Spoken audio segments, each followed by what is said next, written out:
I call it second time though, because I don't want to count her out as a bad person. But she knows it's me when I call the way I do. Your call has been forwarded. You had to type in. You should just, yeah. So you could just press it. Why do you think she doesn't pick up? She is a grudge holder. And what is she holding a grudge on you about? What's up, YouTube? Marcus IRL, my new channel, a behind-the-scenes peek into my life as a dad, a content creator, and a man. Make sure you subscribe, turn on post notifications, because I'm going to be going live, and you never know what you might see. So go subscribe now, Marcus IRL. Now, back to the content. What's up, YouTube? Atlanta Street Interviews, out here with another one. So, we know each other, but this is the channel's first time meeting you. How you doing today, right? I feel good. Okay. And so your name is? Jasmine. Nice to meet you, Jasmine. All right, and so are you homeless? Yes. Okay, so how old are you? I just turned 23 in February. Okay, so you're 23. How long have you been homeless? I've been homeless for 8 months in Atlanta, but I was homeless for about a year in LA, and I was homeless since I was 15 in Philadelphia, where I'm from. How'd you become homeless at 15? I actually was in a placement, a group home, and I went AWOL. Like, that means that I just left from there. Why'd you end up leaving? I didn't really feel that comfortable being in those places. Now, I'll say it like this, now I know that they weren't really giving the things that were needed, more than bare necessity, and other things were happening there that made me uncomfortable, and I just wanted to go home. What were the other things that were happening that was making you uncomfortable? I wasn't really ready for interacting with people in the world, and I wasn't open to being physical with anybody outside of me just coming outside the house. Well, I mean, so when you say physical, I'm thinking intimate, right? Because I was still young, and so just tell us what was happening. Okay, so when I first got to this group home that was a little bit farther, it was an on-ground school, and there was this boy on campus that was known to just come at the new girls all the time. We would call it F-boys. Well, that's what I used to say. So after meeting them, all that stuff like that, kind of just wanted to fill up skipping class, trying to kiss and all that stuff like that, and then you kind of want to do something else, and then a lot of other stirred up drama happened from that. There was even another instance with somebody that was older that I ended up engaging with, because they had to separate from this first situation because there was a gay couple there. So hold on real quick, let's walk down here. Yeah, there was a gay couple there, and there was an older boy that kind of wanted me to be his girlfriend, and I ended up being friends with the boyfriend, and that was my friend's first boyfriend. So yeah, that was stuff. I was getting a lot of fights. I didn't follow that story at all. Basically, guys, basically because I'm pretty, guys just liked me, and people wanted the person that liked me and paid more attention to me, and it just caused a lot of drama, a lot of fights that I never got and understood. I didn't even know the reason why people didn't like me in the first place. Okay. And on top of that, the staff didn't really have sympathy for the situations when it happened. I ended up having a seizure there. Okay, so yeah, let's talk about it. So, because you ran away from there, and that's technically when you first became homeless. But when did you go into the system? What age? I'll say I was in 7th, 12, 11. Okay, so 11 to 12? Mm-hmm. What happened at 11 to 12 that made you have to go to the system? I actually was getting investigated since I was 8 or 9, and my mom was alcoholic. And she actually was also just now getting divorced. So she was trying to juggle keeping the mortgage, trying to keep us having food and stuff like that. Right. From the apartment from her husband.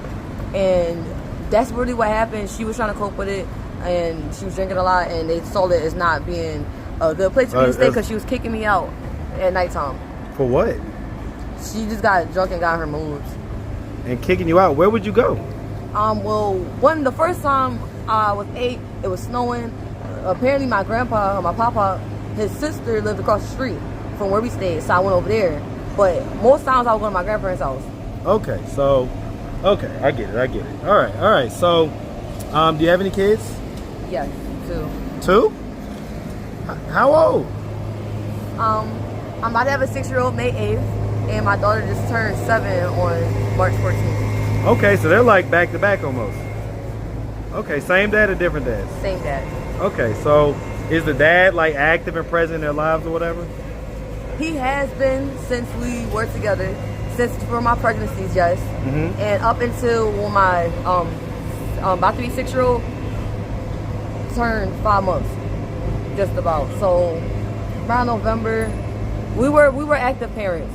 We actually met in another placement that I was in. Okay. Previously. But so what happened in November where both of y'all became non-active parents? My son had some medical issues that was alerted to me after I picked him up from daycare, and basically he had a fever, and they told me it was something else.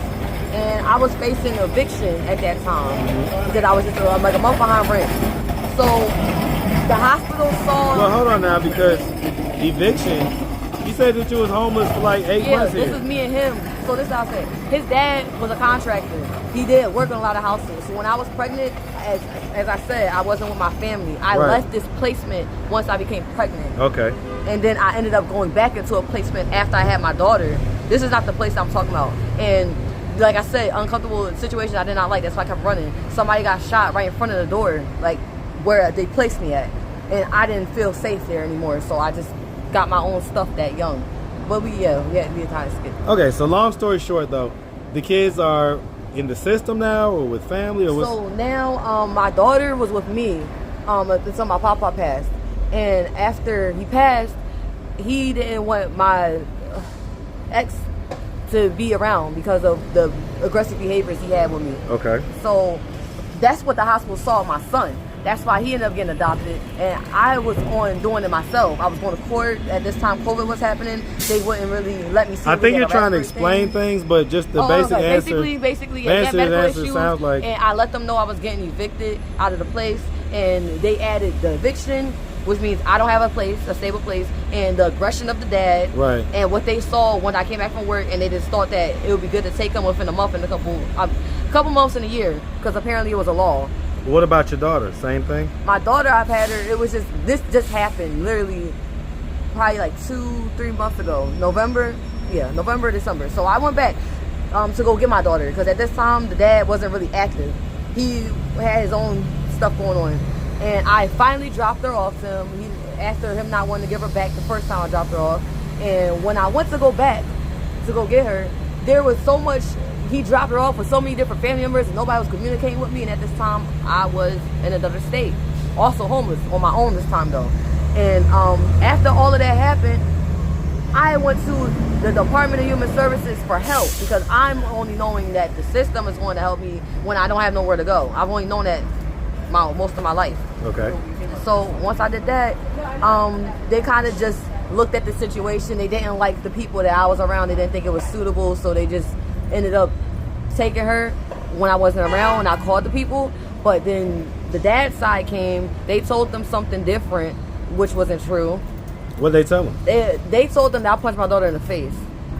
Okay, so that's what's on the official paperwork? That's what they believe. No, I don't know what's on any paperwork, because that's not what I went in there for. I went in there asking for a mommy and me shelter, because I was told we can get transportation, because me and her were walking when I had my walker.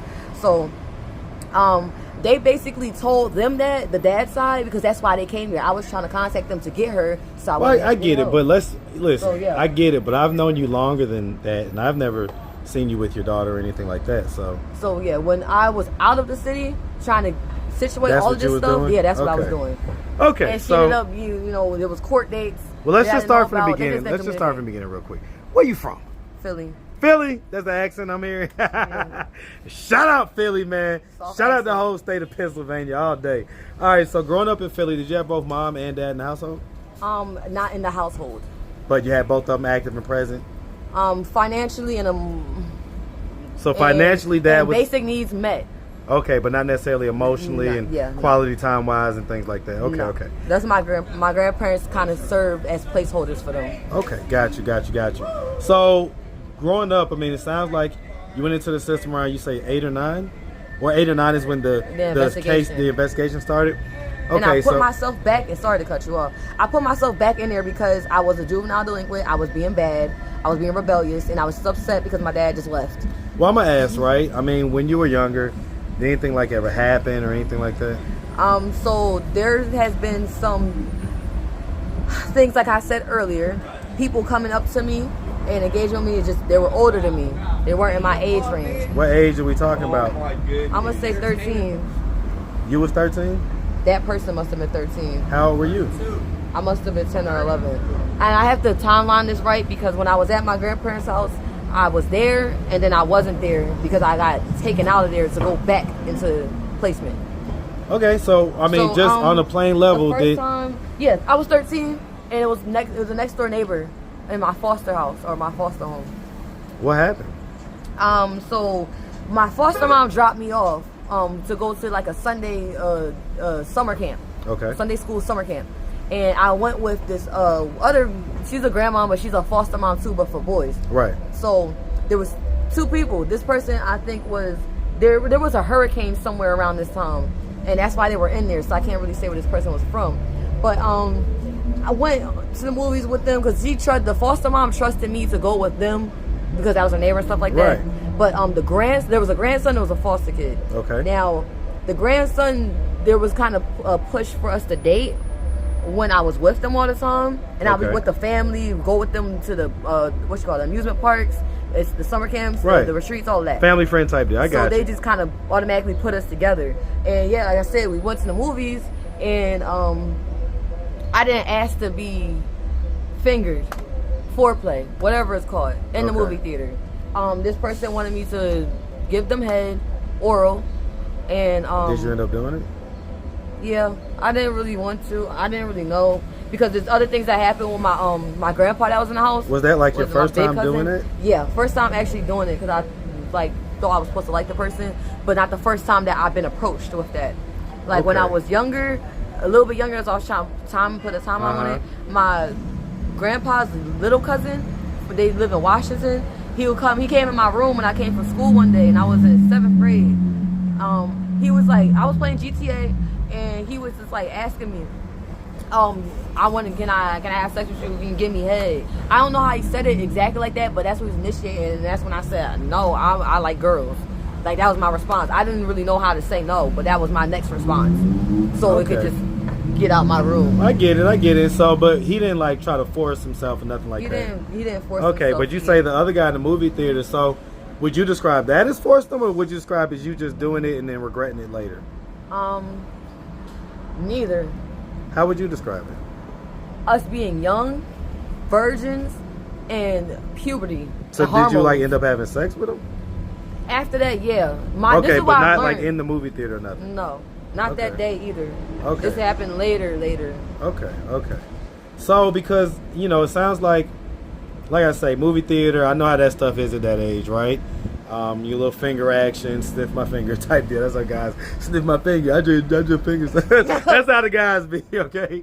And so I know how that stuff is, but from the young lady's perspective, right? That's what I'm sitting there trying to figure out. Like, do you feel like it was like a sexual assault? We were together in a preteen relationship, and this is what made me break up with him because I didn't like that. That's not the way I wanted to do it. Okay, so I get that. I felt like you felt my like grandparents kind of just not. They didn't really communicate with me, but I was upset that they kind of trusted me to keep going to this foster mom. I wasn't mad at my grandparents. I was mad they trusted the foster mom, and the foster mom, I told her about this, and my foster mom at that time, she kind of like, she thought that I was faking stuff. I passed out one time. She ended up pinching me because of that, because she thought I was just trying to get out of going to school. Right. And the only time I didn't go to school was when I was trying to go back with my mom. Because honestly, I was in the system because of my mom's addiction. Right. And she was fighting so hard for me. So after she did all of that, I was like, well, why is everybody keeping me away from her? Right. You wanted to be with your mom at that point. Okay. How do you think those situations affected you? What impact do you think they had? Because sometimes people they withdraw and become recluse, and then sometimes they become hypersexual and things like that. What effect do you think that had on you? I completely withdrew, and on top of that, it made me lose interest in that gender completely. And I wasn't saying I was interested in the first gender firstly, because I always thought that it was something it's not supposed to be like that. I can't make kids with another girl. That's what I thought when I was younger. So, but you're saying that those incidents turned you off to men? That because of I didn't understand it and the feeling I had, and it did pull me back from that because I didn't really like talking to anybody. I didn't like telling anybody. I didn't even have comfortability with my family members to even have that sex talk with them.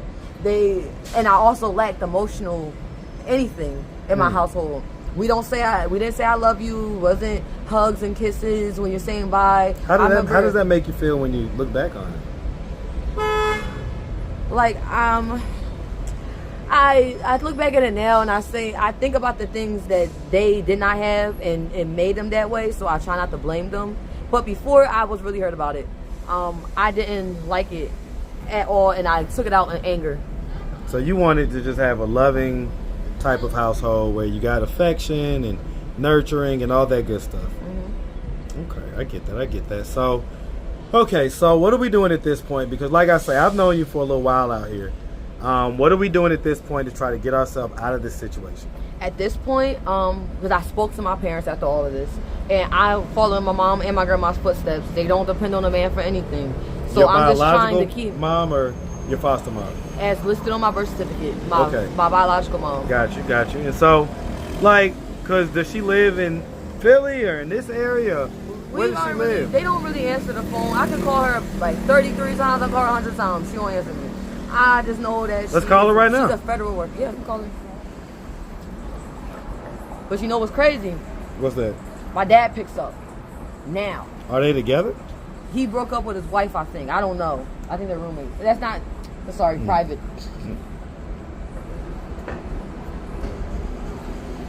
Censor it. Mm-hmm.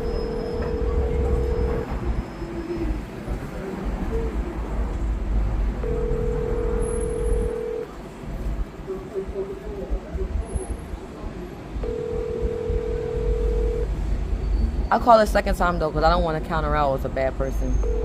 But she knows it's me when I call the way I do. Your call has been forwarded. You had to type in. You just you could just press it. Why do you think she doesn't pick up? She is a grudge holder, and what is she holding a grudge on you about? When I was with her, I was upset with her drinking. And just tell me what you did first before you go into all the explanations. I took her child support card to get stuff that I wanted because when I asked her, she'd tell me no. And when she said a lot of the things that she said to me, like she got mad about a lot of things with my dad. My dad used to see me on the weekends and he cut that out because of how much she used to say stuff. She hurt my feelings a lot. And then it got physical because I wasn't taking the belt. Between you and mom? To be crying, yeah. And then I kind of just got sick of the bad stuff being said to me and the fighting. So we ended up fighting, and now she's scared of me. Your call has been forwarded to it. Well, does she know that you're homeless? Yeah. So if she would happen to come across this video on YouTube, what do you think her thoughts and her reactions would be? Maybe she'll cry finally. She might just be looking at it. She knows the story, though. Well, so why don't you do this? You never know who may come across these videos, right? What we do is we talk to people when they're not right in front of us. So she's not picking up, y'all have whatever history you have. She may come across this video. Go ahead and just talk to her. From the heart. I really wish that you would have stopped. Look her dead in the camera. I really wish you would have stopped going to work so much. Because now I do the same thing. And I get why you did it. But I wish you were there more. And I get that there was things with me that you couldn't get over completely. And you needed time to heal from that. And other things. Because I act like my dad a lot. So you can get mad about that too. But I really, really, really wish you would have got my son. Like you got my daughter. So your mom has your daughter? No. But she had got her one time. When I separated from the dad. I got it. She had got her one time. Before. Okay. How does you and your mom having this type of relationship, how does that affect you? I see her. How do you feel? How does it make you feel? I don't see her as my mother. I feel like she has to earn that. I try to be there with her, to be open with her, vulnerable. I don't think she was prepared to have a daughter. I have an older brother, and my older brother went into service, then just disappeared. He went to Korea and just disappeared. And she never spoke to him again, even though she tried to reach out. He has whatever reasons, and I'm always going to take her side when it comes to that, because I haven't heard his side of the story. I get it. I just know he treats me like he's treating her. So she's got estranged relationships with both of her kids at this point. I get it. And I don't want her to be alone. I want to be able to get to a position. I want her to be here so I can get to a position so I can show her something else that a man couldn't show her. Do you love her? Yeah, I got love for her. Do you love her? I don't know what that means. Do you feel It's like... a strong word. It's a strong word. And I know I don't lust her. Do you feel like she loves you? I love her. Because I'm not in love with her either. Do you feel like she loves you? She says more than I know. I love her to the point where I pray that she can keep hold of her soul. Do you feel like she loves you? Her mind good. Her actions don't show it, but I do think she loves me. Okay. So, I mean, yeah, I mean... And she don't use her words, so I can't use that. I hope that she sees this video and that y'all have a talk. Or that she calls my phone back and I let her know what's going on. You know what I'm hoping? Because my dad is more prone to see this than her. I'm hoping, but this is what I asked when I came back from LA, when I got my surgery, because I listened to them. It's the last time I talked to them.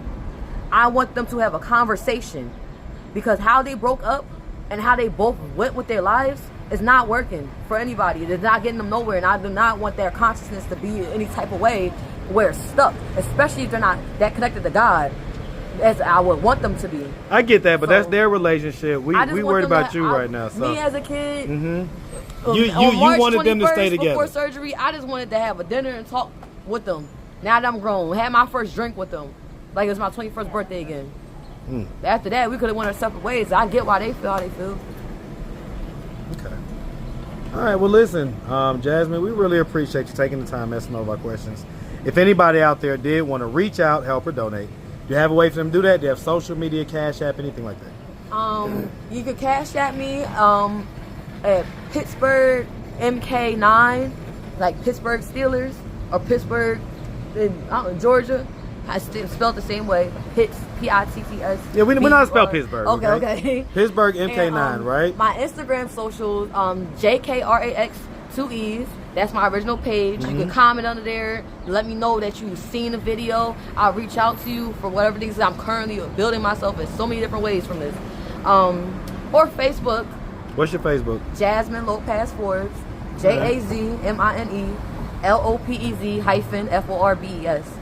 All right. But look me up on SoundCloud. Listen to my music before all of that. You don't got to comment. You can be anonymous on SoundCloud. J Crazy the Phoenix. JKRAXEETHEPHOEINIX. Wait, PHOENIX. Yeah, we got it. We know.